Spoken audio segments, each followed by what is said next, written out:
사람의 마지막 말은 매우 중요합니다.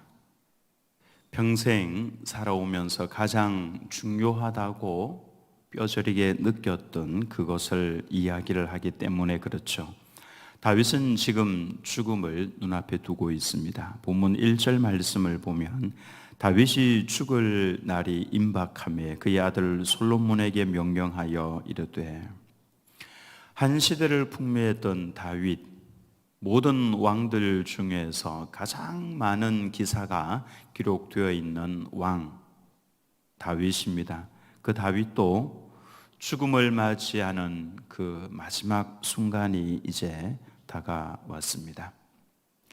전쟁터에서도 죽을 고비를 수없이 넘겼던 다윗이지만 세월 앞에서는 그도 어쩔 수 없이 여느 인간과 똑같은 죽음을 맞이하게 됩니다. 이제 그는 왕궁도 떠나야 하고 왕좌도 내려놓아야 합니다. 수많은 업적도 뒤로 하고 그는 이제 육신은 흙으로 돌아가고 영은 하나님께로 소환되어서 가야 합니다. 2절 말씀을 보면은 내가 이제 세상 모든 사람이 가는 길로 가게 되었노니 너는 힘써 대장부가 되라 말씀을 하죠. 이렇게 보면은 우리 인생은 결국 하나님 앞으로 가는 여정이다라고 할 수가 있습니다.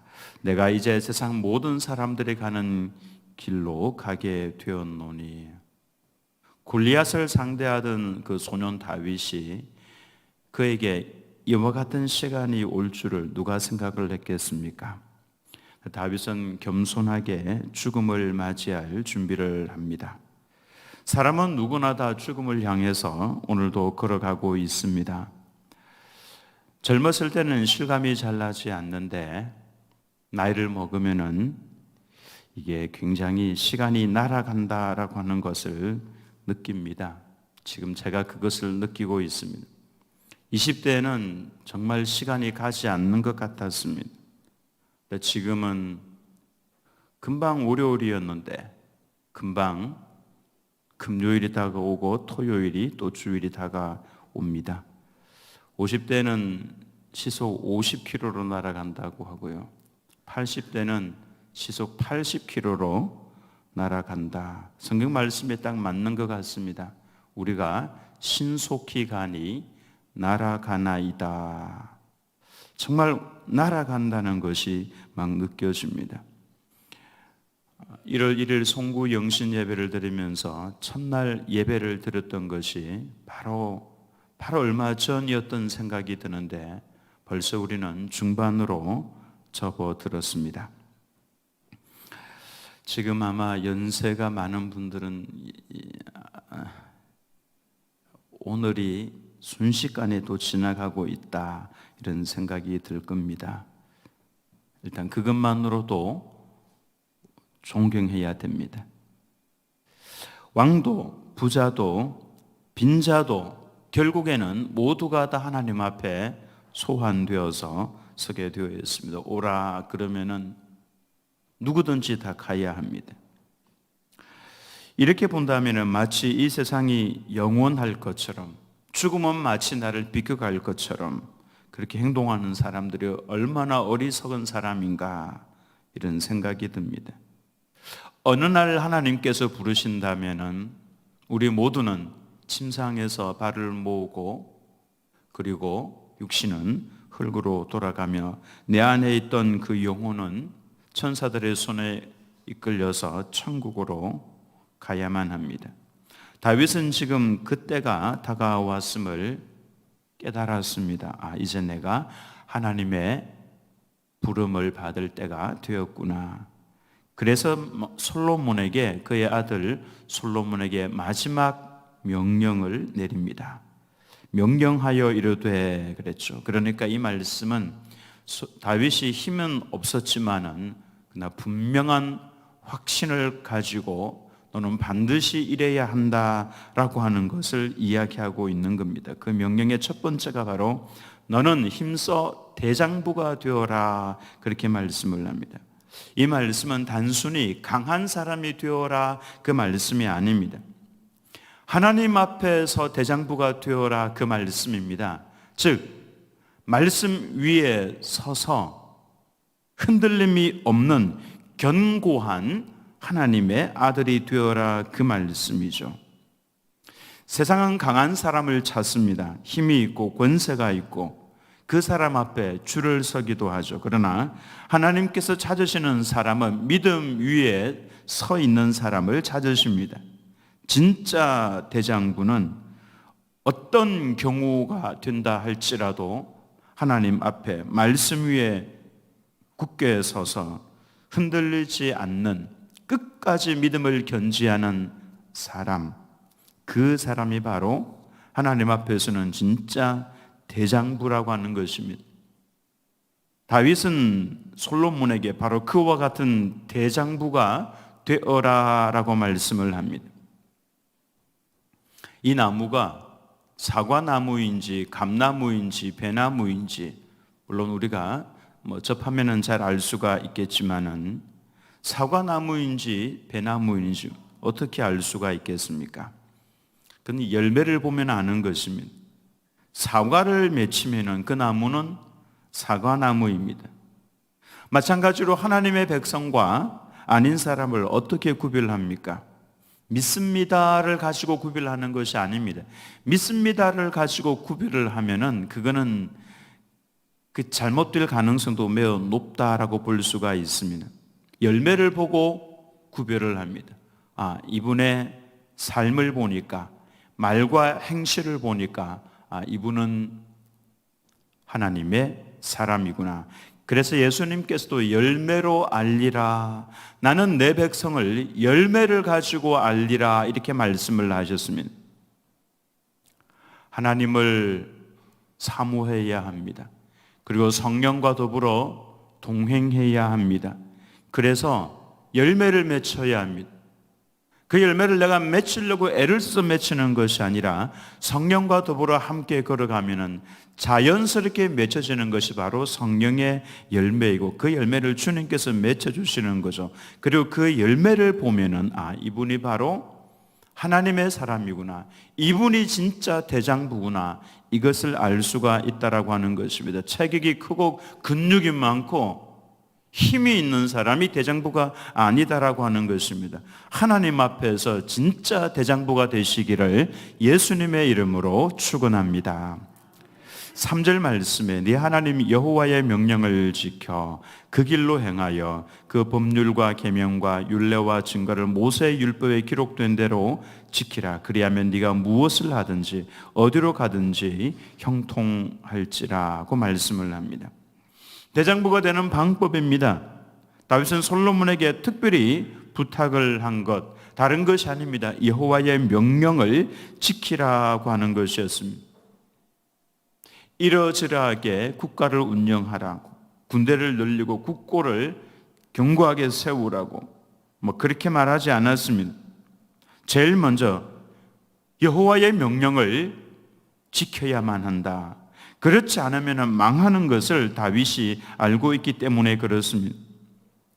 그의 인생의 뒤를 돌아보니까 형통의 비밀이 바로 하나님과 함께하는 것, 즉 하나님의 말씀과 함께하는 것, 하나님의 말씀에 근거해서 살아가는 것, 이것이 바로 형통함의 비밀이었다라고 하는 것을 다윗이 체득을 했기 때문에, 알았기 때문에 이 이야기를 해주는 것입니다. 소년 시절에 골리앗을 상대할 때도 다윗은 그의 힘과 능력과 정교한 물맷돌 솜씨 이와 같은 것을 그가 의지하고 나갔던 것이 아닙니다. 나는 만군의 여호와의 이름으로 내게 나간다라고 이야기를 하면서 나갔죠. 그때도 하나님께서 함께 하셨습니다. 사울 왕에게 쫓겨 광야 생활할 때도 하나님께서 다윗과 함께 계시면서 지켜주셨죠. 왕이 된 이후에도 하나님께서 함께 하시니까 어디를 가든지 이기게 하셨습니다. 그래서 다윗이 돌아보니까 하나님과 함께하는 것, 그의 말씀대로 순종하면서 살아가는 것이 인생의 형통함의 비밀이다라고 하는 것을 그의 아들에게 분명하게 이야기를 해주고 있는 겁니다. 그래서 다윗은 아들에게 네 하나님 여호와의 명령을 지켜라라고 말씀을 합니다. 한번 따라서 하겠습니다. 여호와의 명령을 지켜라. 우리도 이 이야기를 우리 자녀들에게 해 주어야 합니다. 내가 지키지 못하니까 이런 생각보다도 우리도 하나님의 말씀대로 살려고 애를 써야 합니다. 말씀에 근거해서 살아가려고 애를 써야 합니다. 그리고 우리 자녀들에게도 마지막에 이 이야기를 해 주어야 합니다. 말씀에 순종해서 살아라. 그리고 이것은 그냥 배워서 하는 말씀이 아니라 우리의 삶 가운데에서 우리가 그렇게 살아가면서 체득을 해야 합니다. 아하, 이렇게 힘들어도 하나님의 말씀을 읽고 말씀을 붙들고 살아갔더니 하나님께서 내 삶을 형통하게 이렇게 인도를 해주셨다라고 하는 신앙 고백이 우리 가운데 나와야 된다라고 하는 것입니다. 부모가 자녀에게 남길 수 있는 최고의 유산이 무엇입니까? 좋은 집이라든지 재산이라든지 좋은 학벌이라든지 물론 약간은 도움이 됩니다마는 그것은 그의 인생을 책임져 주지 못하는 것입니다. 나 하나님의 말씀을 사모하는 여호와를 경외하며 그 말씀을 사모하는 것을 물려주면 그 자녀들의 인생에 끝까지 하나님께서 책임을 져주시는 놀라운 은혜가 된다라고 하는 것입니다. 다윗은 그 사실을 그의 인생을 통해서 뼈저리게 느꼈습니다. 그래서 마지막 순간에 그는 그의 아들에게 하나님의 말씀을 사모하고 그 말씀에 순종하면서 살아가라고 하는 유언을 남기고 있는 것입니다. 3절 후반부에 그리하면 네가 무엇을 하든지 어디로 가든지 형통할지라. 여기서 말하는 형통은 세상적인 개념의 그 성공만을 의미하는 것이 아닙니다. 하나님 안에서 흔들리지 않는 평강을 말하는 것입니다. 노예로 팔려가도 평강했고 그리고 억울한 누명을 쓰고 감옥에 끌려 들어가도 그곳에서도 평강했습니다. 요셉이 그랬죠. 그래서 여호와께서 요셉과 함께 하심으로 그가 감옥에서 형통한 자가 되었더라. 그렇게 말씀을 하고 있는 겁니다. 그는 바세바 사건을 겪었습니다. 아들의 반역 사건도 겪었습니다. 다윗은 넘어질 때마다 다시금 일어나서 돌아왔습니다. 하나님 말씀에 비추어서 통곡을 하면서 울었습니다. 그리고 말씀이 올바르게 서려고 애를 썼습니다. 그와 같은 다윗을 하나님께서 다시금 세워주시며 내가 너를 기뻐한다. 다윗은 그것을 알았던 겁니다. 순종하는 사람은 완벽한 사람을 말하는 것이 아니라 넘어져도 다시금 말씀 앞으로 돌아오는 줄 아는 사람, 그가 순종하는 사람인 것입니다. 오늘날 많은 사람들이 하나님께 복은 받고 싶지만 말씀대로 순종하면서 사는 것은 그렇게 신경을 많이 쓰는 것 같지는 않습니다. 하나님의 원리는 분명합니다. 순종이 먼저이고 창세기부터 요한계시록까지 하나님의 말씀에 순종하는 여기에 집중을 하는 성도는 반드시 복을 받게 되어 있습니다. 아담과 하와가 하나님의 말씀에 순종하는 것을 최우선으로 여겼더라면 우리가 이렇게 고생하고 있지는 않았을 겁니다. 역대 왕들을 보면은 하나님의 말씀에 힘을 다하여서 순종했던 말씀을 가장 소중하게 여겼던 왕들은 다 형통했습니다. 그렇지 않은 왕들은 다들 나락으로 떨어지는 것이죠. 순종이 없는 형통은 없습니다. 그래서 다윗은 유언으로 솔로몬에게 말씀대로 순종하라는 것을 남기고 있는 것이죠.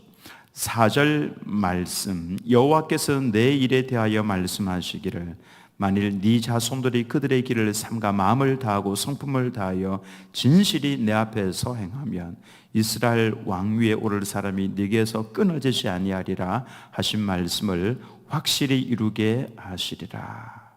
하나님께서 내게 말씀을 하셨다. 그 말씀을 하고 있습니다. 다윗 너와 너의 자손들이 마음을 다하고 성품을 다해서 내 말씀대로 순종하면서 가면은, 그러면은 너와 너의 후손들 중에 왕위에서 끊어질 일이 없을 것이다. 그렇게 말씀을 하나님께서 해주셨다라고 하는 것입니다. 그러므로 다윗이 그의 인생에서 가장 중요하게 여긴 것은 바로 하나님의 말씀이었습니다. 여러분들은 무엇에 집중하면서, 무엇에 여러분의 마음을 다하고 성품을 다해서 사모하고 바라보고 있습니까? 하나님의 말씀을 매일매일 펼쳐놓고 그 말씀을 사모하는 마음으로, 하나님 이 말씀 속에서 제가 주님의 음성을 깨닫게 해 주십시오. 제가 이 말씀대로 순종하면서 살고자 합니다. 마음을 다하고 성품을 다해서 이 말씀은 너의 인생에서 하나님의 말씀을 가장 소중하게 여겨서 그 말씀을 듣기도 하고 읽기도 하고 묵상도 하고 때로는 암송도 하고 지켜 행하면서 살아라. 이것이 가장 소중한 것이다. 그 말씀을 하고 계시는 겁니다. 여러분, 우리의 삶 속에서 가장 중요하게 여겨야 할 것이 바로 이 책에 기록되어 있는 하나님의 말씀입니다. 내 인생에서 마음을 다하고 성품을 다해서 사모하여서 들어야 할 말씀이 이 말씀이고, 읽어야 할 말씀이 이 말씀이고, 묵상해야 될 말씀이 이 말씀입니다. 그러면은 그는 하나님께서 형통하도록 해주겠다. 너의 자손이 왕위에서 끊어지지 아니하도록 해주겠다. 무슨 말씀입니까? 왕위에서 끊어지지 않게 해주겠다. 이 말씀은 너의 자자손손 대를 이어서 믿음의 가문을 이루도록 해주겠다. 말씀에서 떠나가는 자가 없도록 해주겠다. 하나님의 백성들을 가리켜서 왕과 같은 제사장이라 그렇게 말씀을 하죠. 우리 모두가 바로 왕과 같은 사람들이다라고 하는 것입니다. 끊어지지 않도록 내가 도와주겠다. 이게 가장 큰 복입니다. 사람들이 우리의 장례식에서 무엇을 기억할 것 같습니까? 돈을 많이 벌었던 사람, 성공했던 사람, 아니면은 하나님의 말씀을 가장 소중하게 여겼던 사람. 여러분들의 자녀들에게 무엇을 남겨줄 수 있겠습니까? 아니면은 주변에 있는 사람들에게 어떤 모습으로 인식이 되겠습니까?